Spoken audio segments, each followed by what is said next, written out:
Hello lab students. Today's Sterling Lab is on specific heat. Heat was thought of as an invisible, mysterious fluid called caloric. You couldn't see it. You could stick your hand in the hot water, you could get near the flame, you could have it leave your body. You couldn't see it, but you could feel it coming and going. Temperature was the hotness, but heat or temperature weren't well known until they applied mechanics and something called kinetic theory. And when the smoke cleared, here's what you got. Temperature is proportional to the average, random, invisible molecular motion. Have you ever watched water starting to boil and the air gets in there? It starts to rock and roll, even though there's no fan or earthquake. So the faster stuff moves, the more kinetic energy it has, the higher temperature. And those molecules must be able to move. It wouldn't be able to expand when you heated it, solid, or melt. Then heat wasn't no longer an invisible fluid. It was a kind of disordered energy called thermal energy that naturally diffused or flowed from higher concentration of kinetic energy per molecule to lower concentration, high temperature to low temperature, the law of diffusion. Now the effect of having heat flow in from something high temperature hot to low temperature is to raise the temperature. The hot object gets colder, the temperature drops. The cold object gets hotter, and eventually they come to what's called thermal equilibrium at the same temperature. Now, different hunks of mass M have a different capacity, specific heat capacity, for absorbing thermal energy. If you had 10 grams of water and you put 100 calories of heat in, and it was a totally insulated system where all the calories went into the water, the effect of that would be to jack up the water's temperature 10 degrees Celsius. But if you put that same 10 calories of heat into 10 grams of lead, the temperature would go way, way up, more than 30 times. Lead has a low specific heat. That's why it's used for soldering. It doesn't take a lot of heat to get it so hot it gets up to the melting point. It's also used to make bullets. Water has a very high specific heat. That's why if you live near the water, you get this giant mass and you get a high specific heat. So different materials have different capability. Copper that makes up your plumbing has a pretty low specific heat, which is a good thing. You want, as the hot water rushes through those cold metal pipes, you want it to get up to the temperature of the hot water quickly, so you don't have to wait as long as I have to wait, even though I have copper pipes. All right, so what we're going to do is determine the specific heat for our aluminum solid. We're going to act like we don't know the value. We have the book value. And we're going to do it by using conservation of energy within experimental error. We're going to say that the heat lost by this hot metal, which I'll walk on over to here, which has been boiling for days. It's just about done. We're going to add some ketchup. It should be at 100 degrees Celsius exactly. Don't get too close. It's been under that water forever. Okay?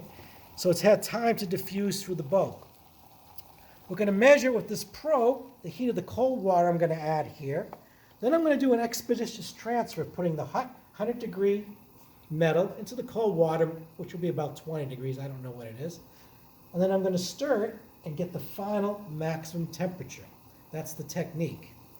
Now, here's the theory, and we'll come back to technique. Sorry to keep moving the camera, man. So the heat gained by the cool water, it's gained, and so the temperature goes up. It's the mass of the water, which we can determine, the specific heat, C, of the water, which I'll get to, and the change in temperature.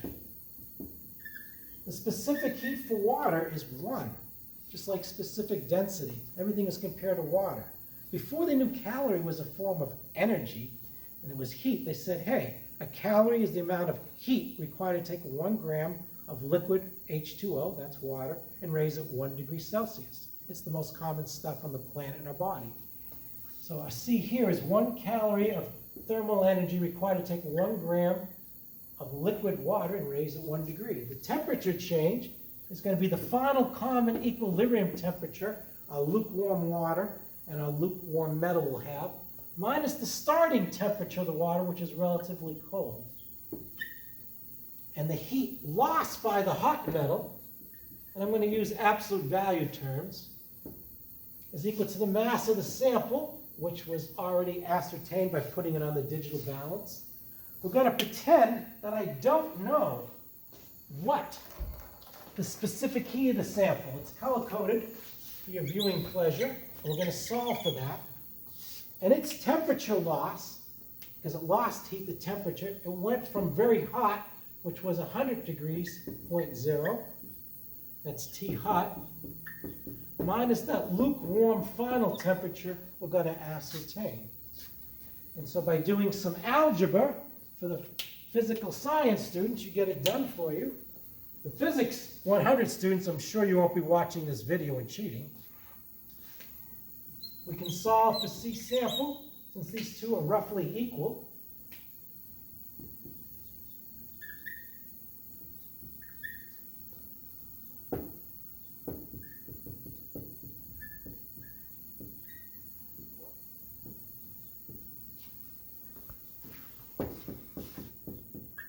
I'm writing it different, just to give you a little confusion. But remember, 100 degrees, 0.0 Celsius is the hot temperature. The metal is in boiling hot water for at least 3 hours, give or take 2 hours and 15 minutes, so it's come to 100 degrees. The final one we're going to get, and the cold one, I will probe the water right before it, so it's accurate. Then I will stir it around to get the final. Now here's where some physics comes in about heat transfer. There are 3 forms you will learn that you can transfer heat. If you're in 100, if you're in physical science, learn it anyway. First is called conduction, when you have 2 surfaces touching at different temperatures. The greater the temperature difference, the more rapidly that energy flows. So if you touch something at 600 degrees of metal, it's going to burn your hand. If it's 120, it's going to feel warm. So it depends on the conductivity. It also depends on the surface area of contact. Whenever you get something hot, you don't squeeze it together, you gingerly grab it. It also depends on the thickness, how many layers of molecules you get to transfer that energy. So that's why people, when something's hot, they'll put a thick towel around and grab it lightly. They don't spread out their hands and squeeze it. The other way is convection, a big fancy word that means a moving fluid, a liquid or gas, at one temperature is hitting something else, and that transfers heat that way. The third is radiation.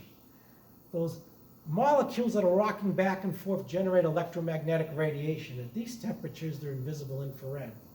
So if I take this thing out and let it linger, and I just hold it, it's going to conduct heat to the cooler air, and it's going to radiate. And there'll be less heat absorbed by the cold water. So I want to move it quickly, even if I have a little bit of a breeze. The other thing with this high-tech physics thing, makes the college spares no expense. Once it's submerged under the water, which will cut out the radiation, because water is a greenhouse gas, Al Gore, you still have the top surface of the air, which is colder than the water that's getting warmer. So once we dunk it in there, we don't want to take our time because you're going to leak heat out. We want the heat gained by the cold water to be as close to the heat lost by the hot metal, so our calculation is correct. And so what I'm going to do when it's filled up is I'm going to stir it. Just like if you had ice in your soda and you wanted to make sure the soda got cold quickly. You want to transmit that heat out of it, and that makes the gas more soluble. So I'm going to stir it, which will give you a little convective losses, but by stirring it, I'm going to speed up the process. I'm going to lose less, but I'm also going to get some back, a little bit of cheating, because those water molecules are going to rub against each other. That's viscosity. It's like a type of moving friction, and they're going to rub against the styrofoam. If I do it just right, I'll minimize the losses, and the heat lost by the hot metal will be roughly equal to the heat gained by the cold water. The final equilibrium temperature will be close to what it should be, and when we calculate C sample, we'll get pretty close to the book value. So if you look at your data chart up on there, you will have one that's filled out, but this is the mass of the calorimeter empty. That's a fancy word for styrofoam. You'd record it, which I already did. Then you'd add water and record the mass of the calorimeter plus the water. Your data will be different. Usually I go to about 300, but who's counting? Pretty good. Then I put the probe in. Give it about 10 seconds, since let it cool down. So I'll give it about 30 seconds There's not a big temperature change. The water's a little colder than the air it's dropping. And then takes the talent to make an expeditious, safe transfer and stir it to equilibrium. So give it about 30 seconds. It's not changing. It's still keeping in the tenths. Close enough for science. Demo. You'd be doing better. It's fine. Now you got to be careful for steam burns. I don't have safety goggles. I don't have mitts. I'm going to sue the place. All right. And now I got to be quick. Usually I'd have a partner, but I'm stuck on my own. So I'll do this. 1, 2, 3, in, and then I stir. Shake, but don't stir. And as you look here, the temperature is going to go up, and at some point it will reach a maximum. This requires patience. It could be 50, 60 seconds.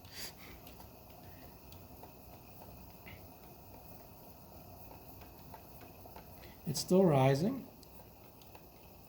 It's rising. Rising. I'm getting pretty close. Should go a little bit more. Doing the math in my head.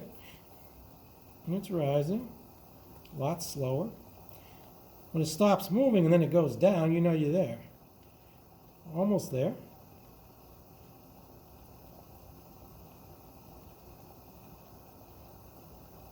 I'll wait another 10 seconds. Oh, we're just struggling.